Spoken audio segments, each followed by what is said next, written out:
वादा तेरे वादे पे मारा गया, क्या मिला उनको? लेफ्टिनेंट गवर्नर क्या कर रहा है? क्यों वेतन भत्ते ले रहे इतने? किस बात के? बैठ के सरकार की दलाली और मुजरा गाने का ले रहा है। जतिन मेहता जो अडानी का समधी है लेके भाग गया। ये देश हित में है कि 3000 टन जो हेरोइन पकड़ा गया उस पर चर्चा नहीं होती है। कोई भी आंदोलन करता है, उस आंदोलन को कुचलने का प्रयास देश की किलर मीडिया और सत्ताधारी दल के लोग करते हैं। जिस बानखेड़े को सम्मान दिया गया वो बानखेड़े 25 करोड़ रुपए का डीलिंग था। कल्प यही है कि भाजपा को वोट दो, अपना गला घोट लें। साधु के बेस में ये लुटेरे हैं देश में। सफाई कर्मचारियों की जो समस्याएं हैं वो सरहद की रक्षा करने वाले सेना के जवानों से कम नहीं है। अब समझिए, जिस तरीके से सेना के जवानों को सुविधाएं मिलती है, देश के सफाई कर्मचारियों को भी मिलनी चाहिए। ठिठुरती ठंड हो या चिलचिलाती धूप हो, गर्मी का मौसम हो, बरसात का मौसम हो, ठंड का मौसम हो, जो हमारे सफाई कर्मचारी भाई हैं दूसरों को बीमार होने से बचाते हैं। अजीब सी विडंबना है कि देश के नेता चुनावी घोषणा पत्र में बातें तो करते हैं, लेकिन जब सत्ता में आते हैं तो वो उस दुख दर्द को भूल जाते हैं। जैसा कि आपने देखा होगा, प्रधानमंत्री जी दिल्ली के वाल्मीकि मंदिर में आते हैं, झाड़ू पकड़ते हैं, लेकिन जब वाल्मीकि समाज की बिटिया के साथ बलात्कार होता है तब चुप्पी और मौन साध लेते हैं। जब सफाई कर्मचारी अरुण वाल्मीकि की नमक मिर्ची लगाकर मोटे मोटे डंटों से मारा पीटा जाता है, बिजली का करंट लगाया जाता है, तब सब के सब नेता चाहे वो किसी भी पार्टी के लोग हों चुप और मौन रहते हैं। जब बहन मनीषा के साथ बलात्कार होता है तब चुप और मौन रहते हैं। सरकार के लोग 18 दिन तक पुलिस एफआईआर दर्ज नहीं करती है और साक्ष्य मिटाने के लिए रात में मिट्टी का तेल छिड़क कर जला देती है।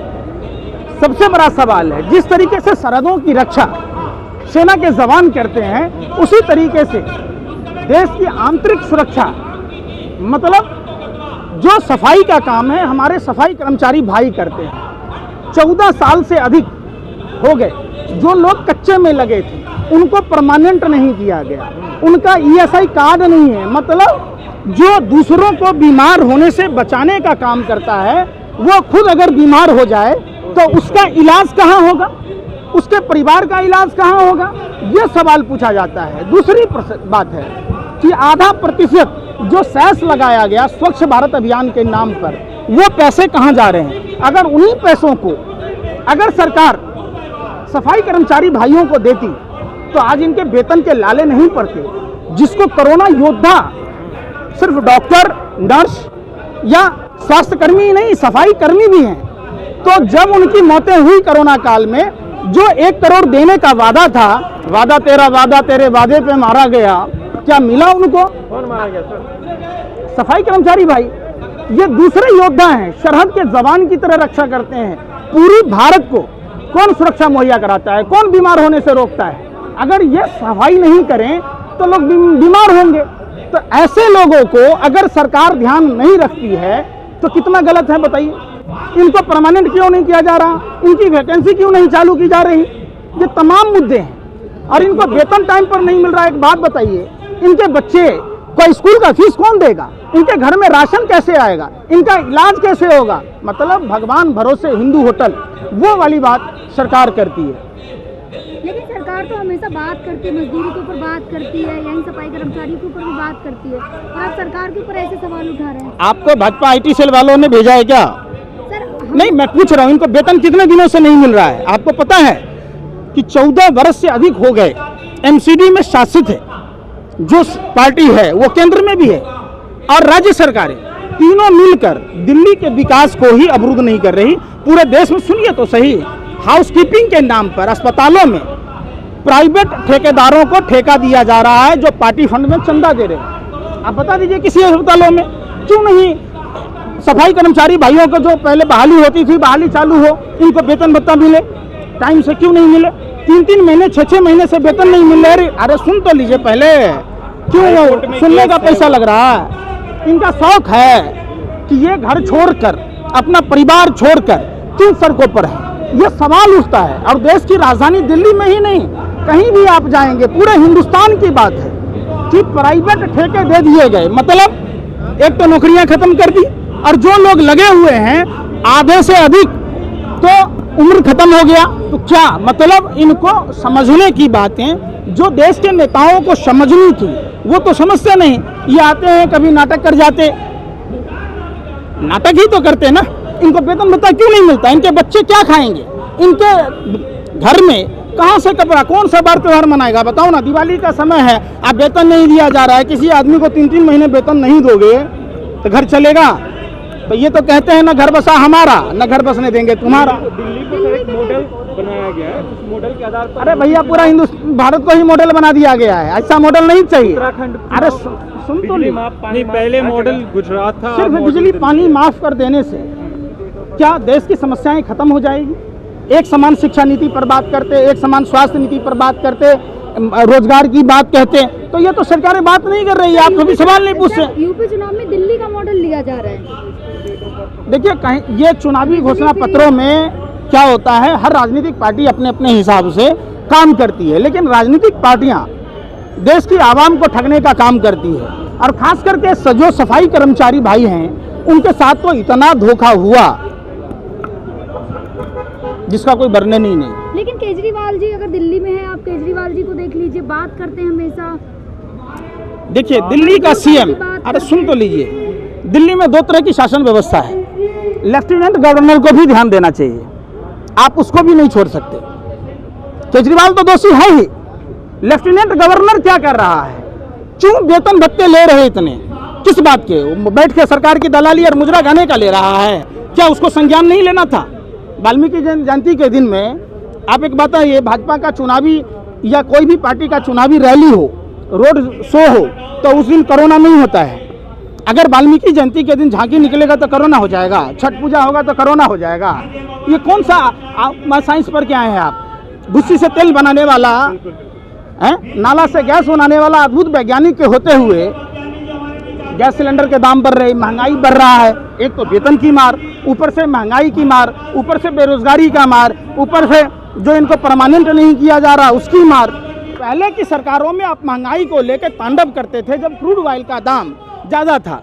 आप बताइए, संदेशरा बंधु पैसा लेके भाग गया और नाइजीरिया में सिप्को कंपनी खोल लिया, और जो भारत का आर्थिक लुटेरा है, भारत को ही सप्लाई कर रहा है, देश हित में है।